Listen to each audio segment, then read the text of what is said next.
Have you ever had a fight with your partner that started over something tiny, like dishes in the sink, but somehow ended up with both of you bringing up things from 3 years ago? I'm Dr. Gloria Lee, and after helping thousands of couples over the past 27 years, I've discovered something surprising. You're not actually fighting about what you think you're fighting about. What if I told you that these arguments have almost nothing to do with the dishes or being late for dinner? The real reason you keep having the same fights over and over is because of something deep inside your nervous system. And once you understand it, you can finally break free from this cycle. In this video, I'll show you the hidden reasons behind your arguments and the 3 practical steps that have helped my clients transform their relationships. By the end, you'll know exactly how to stop fighting about nothing and start feeling connected again. Here's a scenario that I just recently heard. A man on speakerphone with his wife, he was asking her about some paperwork that he needed done, and suddenly she exploded. "Do you have any idea how busy I've been holding down the fort while you've been away? I don't have time for paperwork." Now the husband was confused. He just asked a simple question, but his wife wasn't really upset about the paperwork. She was feeling overwhelmed, unappreciated, and alone. Now this happens in almost every argument. You think you're talking about the thing, but you're actually responding to a much deeper issue, the theme. Now the thing might be the dishes in the sink, but the theme is what those dishes really mean to you. Feeling unsupported, disrespected, or invisible. When we understand this difference, everything changes. When your partner says something that upsets you, your brain immediately goes into protection mode. Your heart rate increases, your muscles tense up, and your thinking brain, the part that's responsible for logic and reason, shuts down. This is called flooding. When you're flooded, you can't think clearly, you can't listen well. All you can do is protect yourself, either by attacking, so getting angry or critical, or by withdrawing, by shutting down and pulling away. But here's what's fascinating. What causes this flooding isn't actually what your partner just said. It's that the words trigger something much deeper inside you, often a wound from your childhood. Each of us has 3 parts. The wounded child, the youngest part of you that got hurt. The adaptive child, the part that develops strategies to protect you at all costs. And the wise adult, the mature part that responds thoughtfully and relationally. When your partner says something triggering, your wounded child feels threatened. Immediately, your adaptive child jumps in to protect you using whatever strategies worked when you were young, whether that was getting defensive, shutting down, or trying to please everyone. The problem is that these childhood strategies don't work in adult relationships. They push your partner away instead of bringing them closer because it only considers your needs and not your partner's. Now, the most common pairing I see in relationships is between someone with an anxious attachment style and someone with an avoidant attachment style. If you have an anxious attachment style, you're apt to see problems in your relationship. You might worry about your connection and feel that your partner doesn't care as much or never gives enough emotionally. If you have an avoidant attachment style, you might value personal space and independence and withdraw when emotions run high. So when these 2 styles come together, they create a dance that I usually see in my practice. First, the anxious partner pursues, then the avoidant partner withdraws. This makes the anxious partner pursue even more desperately, which then in turn makes the avoidant partner withdraw further. And back and forth they go, never resolving anything but both people feeling worse and worse. Now this dance can go on for decades if couples don't understand what's really happening. The good news is that with awareness, intention, and practice, you can break free from these cycles. Here are 3 proven steps that have helped thousands of my clients. Step 1, access your wise adult self.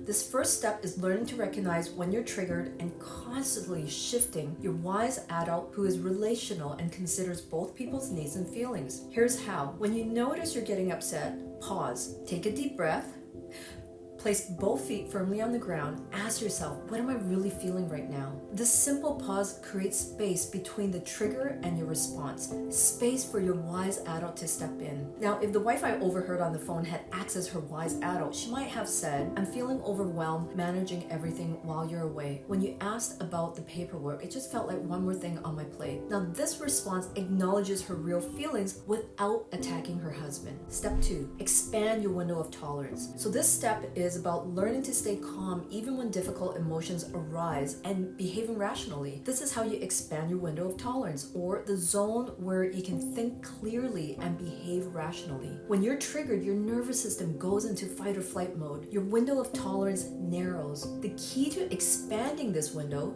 is working with your body, not just your mind. Try these techniques. Box breathing. Breathe in for a count of 4, hold for a count of 4, exhale for a count of 4, and hold for a count of 4. So in for 4, hold for 4, out for 4, and hold for 4. Repeat the cycle 4 times till you feel calmer. This works because it activates your parasympathetic nervous system, the part of you that calms you down when stressed. I've seen couples who couldn't talk for 5 minutes without arguing learn to have productive conversations using this technique. Step 3, return to the conversation when calm. So once you're calm, return to the conversation, then tell your partner how you feel by owning your feelings with I statements instead of showing it. So for instance, share with your partner that I feel overwhelmed when you ask me about the paperwork instead of, don't you know how busy I am? How can you put one more thing on my plate? Now, here's what to expect when you try these methods. At the beginning, it might feel awkward or unnatural. That's normal. You're rewiring patterns that took years to build. Healthy communication might sound weird at first, and that's okay. Second, your partner might seem confused. They're used to your old dance. They expect you to maybe criticize, attack, defend, or withdraw, but suddenly you're changing the steps by staying calm. Third,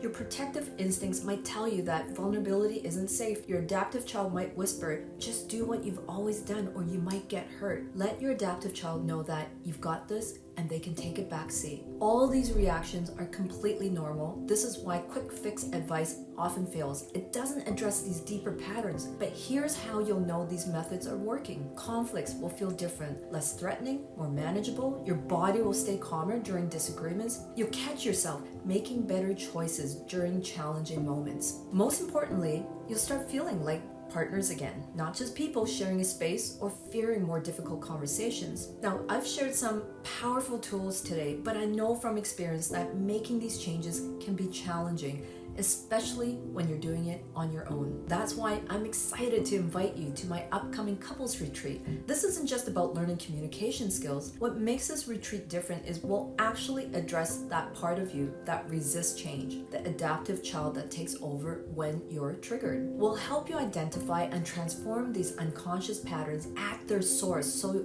your new relationship tools actually work when you need them most. During this intensive 2-day experience, you'll break free from frustrating argument cycles that never get resolved, reconnect with your partner emotionally and physically, learn how to stay present during difficult conversations, discover the childhood origins of your relationship triggers, practice new ways of connecting that actually feel good to both of you. Now, spaces are very limited as I want to ensure personal attention for each couple. Early bird registration is available until April 20th. If you're ready to move from feeling stuck and disconnected to close and connected, comment enrich below and I'll send you all the details, or visit the link in the description to secure your spot today. Because remember, the patterns that created pain in your relationship weren't created by you, but the healing can be. You have the power to transform not just your relationship, but the legacy you pass down to the future generation. Thanks for watching. I'll see you in the next video.